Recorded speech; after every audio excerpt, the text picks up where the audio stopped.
Liberation Day is almost upon us, and the accountability for the globalists and the deep state is going to be held accountable. The accountability is coming, and the consequences are coming, and slowly but surely the truth is coming out of how insane the globalists and the deep state have been behaving these last number of years. We got Doge over there exposing just the absolute insanity that has been happening inside the United States and some of the foreign policy things. We got a New York Times article that just came out detailing how involved American intelligence and American command staff were in the conflict in Eastern Europe. And the answer is absolutely interwoven. American generals were picking targets and passing them on to our allies for deep strikes. And this wasn't a one-off. This was a continuous operational planning. And in addition to that, we're seeing that campaigns, entire military campaigns, were being planned at U.S. bases by U.S. generals and U.S. command staff. Then we go over to France, and we're seeing that there is a major problem over there, as they have just banned the most popular presidential candidate over there from running for president. And when you hear the charges, you're going to be just blown away at how naked the aggression against anyone who is opposed to the deep state and the globalist agenda. We got a lot to talk about. Let's jump into it. We got that and a whole bunch more. Welcome to the Poplar Report. I'm Steve Poplar. I'm an accountant by trade. Welcome. If you haven't been here before, make sure you hit that subscribe button. Make sure you hit that like button whenever you watch a video that you like and you know that they may be a little unpopular with this platform. All right, so we're covering the stories here that the mainstream media is just like literally shoving under the rug. We have this conflict in Eastern Europe that is just festering. We're talking hundreds of thousands of casualties, perhaps pushing up to 1 million casualties, depending on the estimates that you see out there. And to see that it was American military command and control that is definitely operating this war.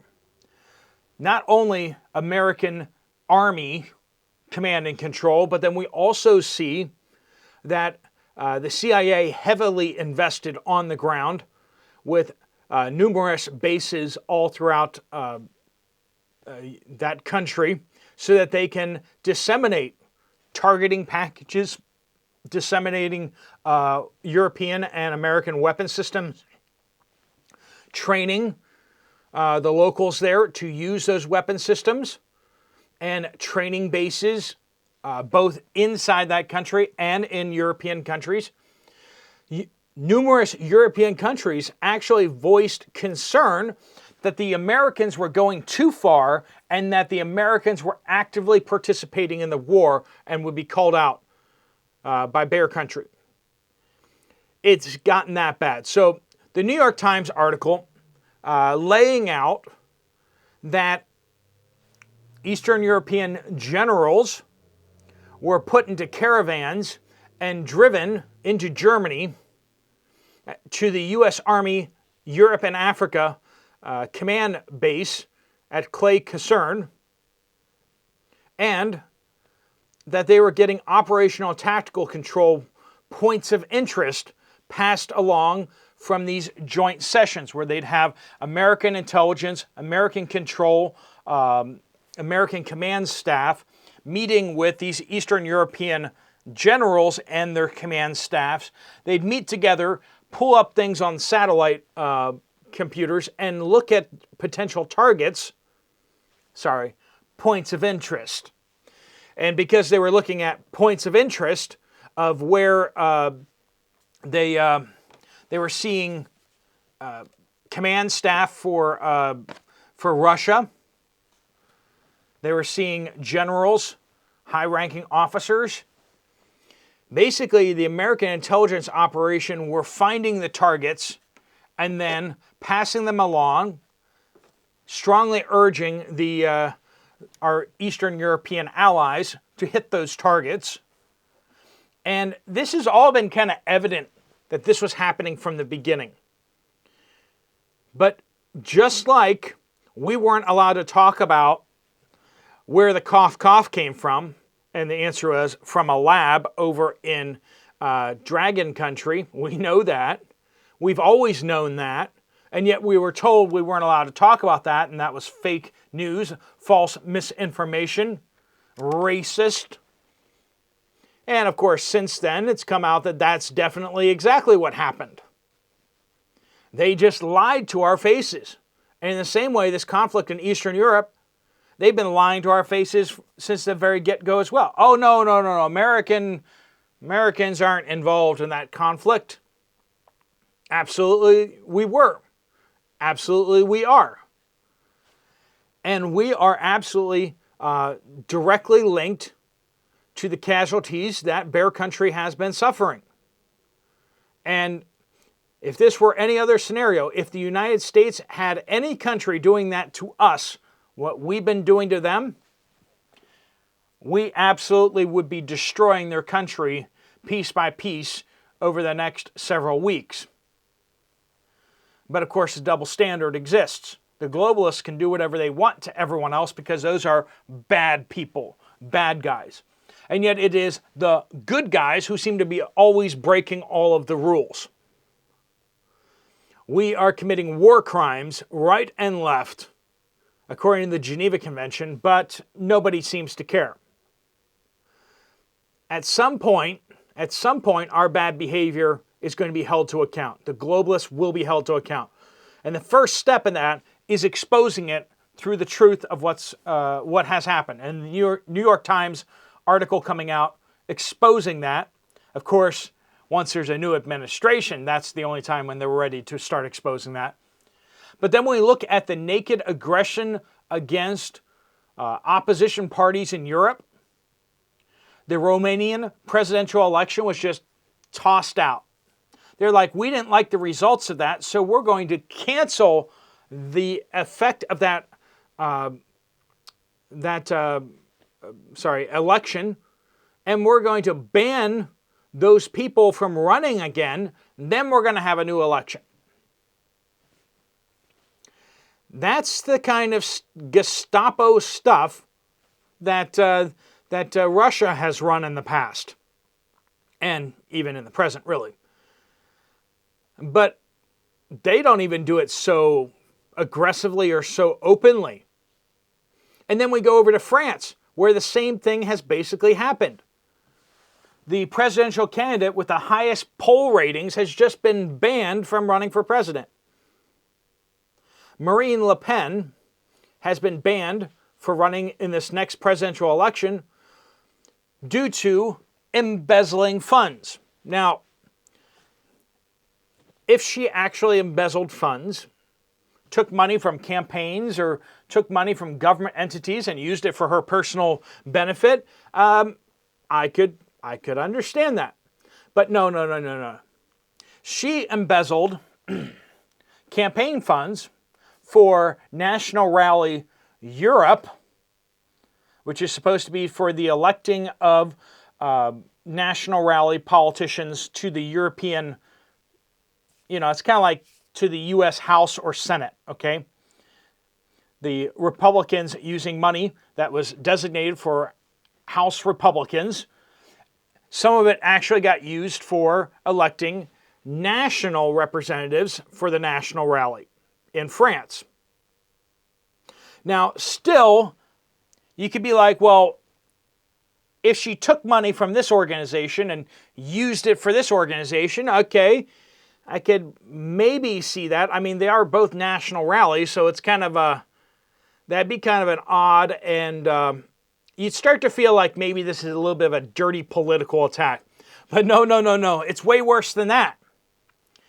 See, it was funds to elect Marine Le Pen to the European Union seats. She was campaigning in France, and because she was an elected member of parliament or inside the French government, they're saying that any time she was in France campaigning, it would necessarily have to be for her political seats or potential seats in France. But she's a politician elected in France to go to the European Union. She would have to campaign in France. And so this whole thing is just absolutely stupid and ridiculous, because she was paying staffers who were helping her get reelected. As Marine Le Pen said, these staffers were helping her get reelected to her European Union seat. But the court is saying because they were campaigning in France, it would have to be necessarily a campaign to get her elected to a national office. So Marine Le Pen was using her campaign funds to get elected, but according to the courts, to the wrong seat. Apparently, any money that she spent campaigning in France would have to not be for her European Union seat, even though her European Union seat is elected in France. It's absolutely convolutedly, insanely stupid. It doesn't make any sense whatsoever, and it's not clear-cut rules. And she's not the only one who's run afoul of these rules. It's just she's the only one who's ever been banned from running for political office because the I's were not dotted and the T's were not crossed and the funds got a little bit squirrely. It's a political hatchet job. Others have been convicted of the very same thing, and they've gotten slaps on the wrist. They've gotten a small fine. Only somebody opposed to the globalist agenda would actually get banned from running for a political office. Just like a certain person on the other side of the ocean who is currently in a White House in Washington, D.C. The political attacks on him were so nakedly evident as well. The fact that FBI raided his house, went through all of his personal documents, pulled some out, pulled out their own top secret pages and put them on top of the documents and then photographed them as evidence that he was hiding top secret stuff. Even though the documents were handwritten notes by President Trump himself from meetings. He actually had taken notes at meetings, which other presidents apparently were too good to do because they didn't actually have notes. They just sat there and drooled on themselves or whatever. Absolutely insane what is going on out there. And it's impacting all these European countries. It's impacting the world at large. Take, for instance, Germany. Germany, before the conflict started in Eastern Europe, until now, natural gas prices are up 80%. They used to get their natural gas from Bear Country. Now they're having to have it shipped in on tankers from the United States. And natural gas prices are up 80%. Almost double what they used to be. That's insane when you think about it. Can you imagine gas prices doubling in the United States because of a conflict we're involved in? We'd be tossing those politicians in the ocean. We wouldn't be tossing them out of office. We'd be tossing them in the ocean. We'd be like, heck no, you're not going to be doing that to us. We're not involved in that conflict. Why in the world do our energy prices have to double? Electricity prices up over 40% in Germany. And Germany's not alone. It's just that's where I'm seeing the reports and numbers from right now. Would the United States put up with that type of increase? No, we would not. The deep state is under serious threat. The globalists want to bring all of the world together under the elites and to keep all of us normal people oppressed, silenced, and out of political offices. But they're getting very frustrated because people around the world are not putting up with it anymore. The United States has Liberation Day coming up here on Wednesday, and we're going to see major tariffs being put up against these other countries who have been abusing the United States, using the United States trade as a piggy bank that they can raid for whenever they need money. Europe, Canada, Mexico, China, other countries around the world have been using the United States trade as a way to basically pillage and steal from the United States. Now, is the United States innocent in all this? Well, we're printing US dollars, and that's how we're paying for all these trade deficits. We're printing money and sending it overseas. So the money doesn't really cost us anything except inflation. But other countries want a piece of that action, so what they do is they use unfair trade practices to basically get their cut out of the money printing that we're doing. It's all one big Ponzi scheme when you think about it. And with the truth coming out, they are having their positions, their scams, and everything exposed, and it is not making them happy. They are getting so upset. That's why they got 24 plus organizations inside the United States being paid to go out and attack Tesla vehicles and Tesla dealerships and people who happen to own Tesla vehicles. That's the kind of insanity that's happening around the world. It means we're winning, folks. Slowly but surely, we're actually winning. As crazy as it may seem. But these people aren't going to go down without a fight. They really believe that they deserve to run the United States, Europe, and other countries. And they will do everything in their power to stop people like Marine Le Pen, the president of Romania that has been deposed in an illegal coup.